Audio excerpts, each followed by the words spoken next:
This model is the traditional Japanese goldfish. I'm going to be starting out doing all the steps for the samurai hat. If you haven't checked out that video, I would encourage you to go back and watch that video and practice doing the samurai hat. If you don't have a chance to do that, I will still be doing all the steps in this video. You will need a pair of scissors because there's one step in the video towards the end where you will need a pair of scissors. And then I have whatever paper you think would look good for a goldfish. This paper is white on one side, it's patterned on the other side, and this is what I'm going to use for my goldfish. So we're going to start with the pattern side face down on the table, and we're going to fold our paper corner to corner into a triangle, like this. Now I will encourage you as you go to pause the video as needed to try and make sure that you are caught up with all of the steps that you're doing and make sure that your model resembles the one you see here on the screen. So I'm going to take the right side of my triangle here and I'm going to pull it, fold it all the way up to the top like this, and it will create a half a diamond. We're going to do the same thing on the other side because we want to match this here. And do your best you can to line it up. It may not always line up exactly perfect, but that's okay for these. And once you have this, what we're going to do is we're going to take those flaps that we folded up and I'm going to fold them in half back down like this. So I did the right side. And I'm going to do the left side here.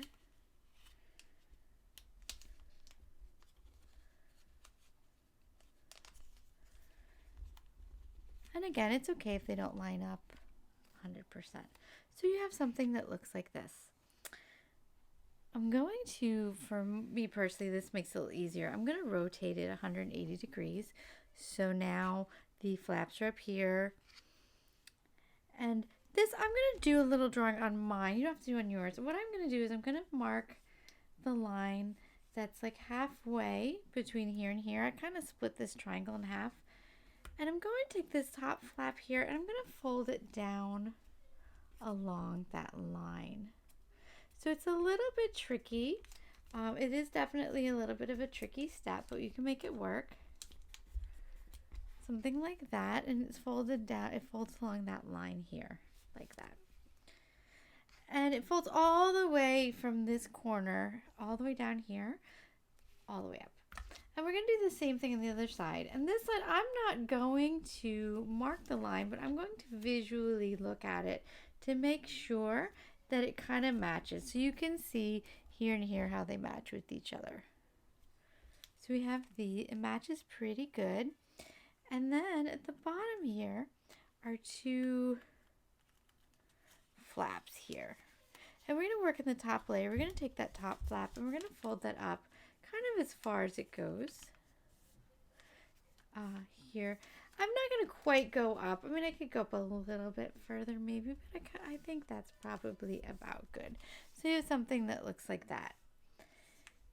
Now, if we were making the samurai hat, what we would do is we would take this back side and fold it up. We're not going to do that today.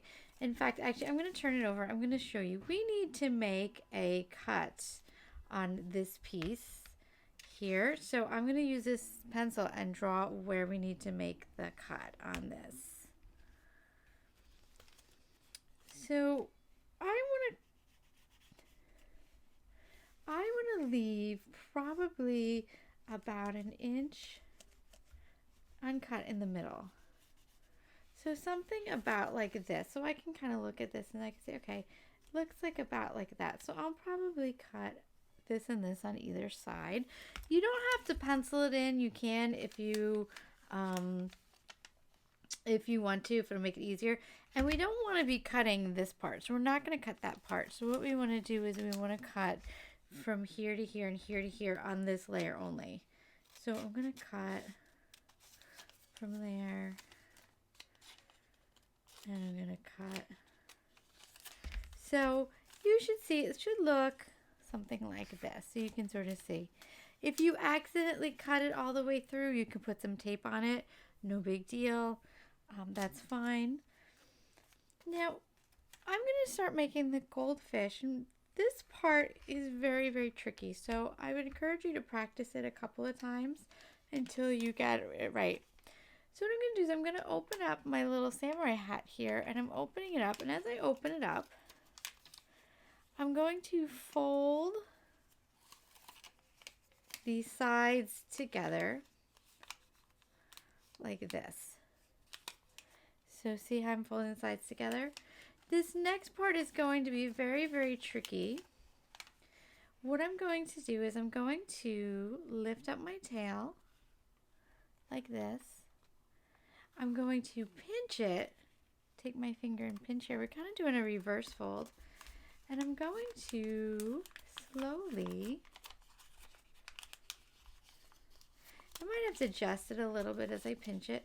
But basically what I want to do is I want to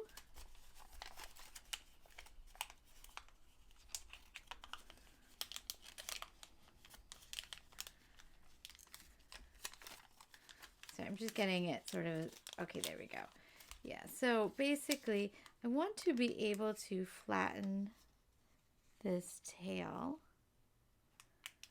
together, and I want that tail to sort of fit in here. So when I'm looking at the inside, what I'm seeing is how that reverse fold. So I'll actually open that again to show you. So we have something that looks like this.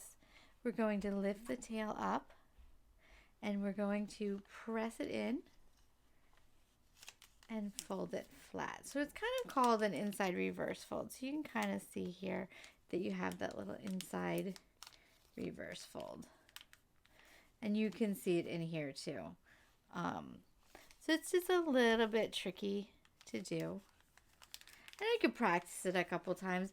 This is the step that takes this project from being a 1-star project to being like a 3-star project, just based on that one inside reverse fold. So I'm going to give my fish some little features. And I actually had made another fish before. So we have these 2 little fish. We can create like a school of swimming fish. Super cute. So if you enjoyed the video, don't forget to hit the like button. If you want to see more origami videos or other videos in the future, don't forget to hit the subscribe button. I have lots more origami videos coming out, and I hope to see you soon.